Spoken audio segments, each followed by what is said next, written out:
बड़ा बड़ा दावा कर रहे थे कि 100% जीतना, यहाँ कोई है ही नहीं है। वहाँ उसी तरह से संजय निषाद थे। सेम स्थिति जो आज जो मुखनिया उन लोगों को पड़ा हुआ है, वही स्थिति आने वाला चुनाव में यहाँ बिहार में होने वाला है। बिहार में भी जिस तरह से चिराग पासवान हुए, उपेंद्र कुशवाहा हुए, ये इन लोग का जो स्थिति होने वाला है, ये बहुत ही दयनीय स्थिति होने वाला है, क्योंकि इन लोगों के पास कोई वोट बैंक नहीं है। ये जो सिर्फ और सिर्फ जो है सत्ता के लिए, Y+Z+ की सुरक्षा के लिए ये लोग राजनीति करते हैं। इन लोगों का धरातल पर कहीं कुछ नहीं है। आने वाला चुनाव में, और खासकर चिराग पासवान जी, वो तो जितना अपने पिताजी श्रद्धेय रामविलास पासवान जी का किया हुआ पर है, लेकिन जब से ये संभाले हुए हैं सर, उसके बाद का देख लीजिए, पार्टी तोड़ दिए, पूरा जो है खंडित कर दिए, पूरा MP बीजेपी ले लिया। उसके बाद यहाँ तक कि श्रद्धेय रामविलास पासवान जी का उनका फोटो तक जो है फेंक दिया गया, जिसमें 30-32 साल तक रहते थे, वो आवास खाली करा दिया, और उसका ये हनुमान बने हुए हैं। नमस्कार, आप देख रहे हैं धाहा न्यूज और मैं हूं अभिषेक मिश्रा।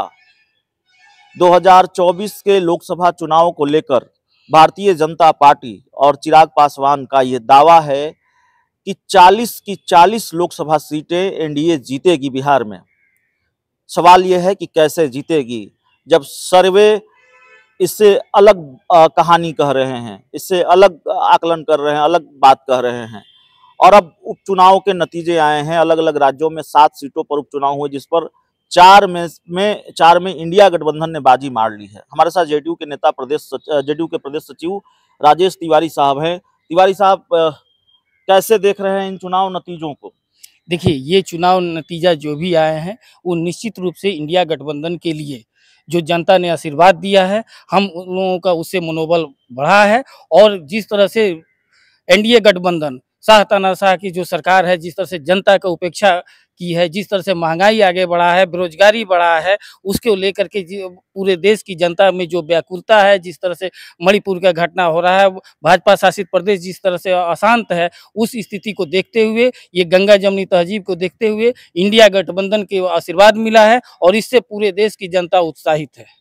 नहीं, लेकिन बिहार को लेकर तो अलग अलग दावे सामने आ रहे हैं। बिहार को लेकर तो कहा जा रहा है कि 40 में 40 लोकसभा सीटें जीतेंगे। एकदम जो कहे हैं चिराग पासवान जी, उनका तुलना जानते हैं किससे होता है? ओपी राजभर का। ओपी राजभर जी क्या दावा करते थे घोसी उपचुनाव को लेकर के, देख रहे थे ना, बड़ा बड़ा दावा कर रहे थे कि 100% जीतना, यहाँ कोई है ही नहीं है।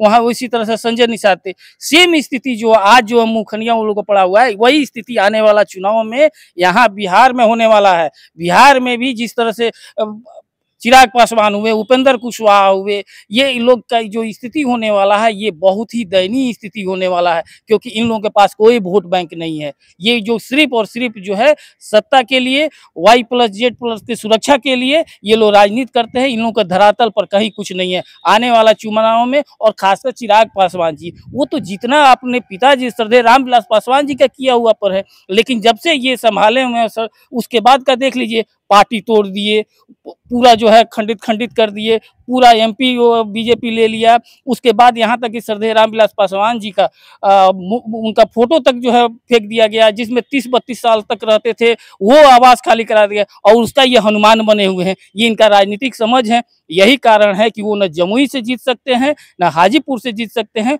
और आने वाला समय जो है उनका राजनीतिक द इंड है।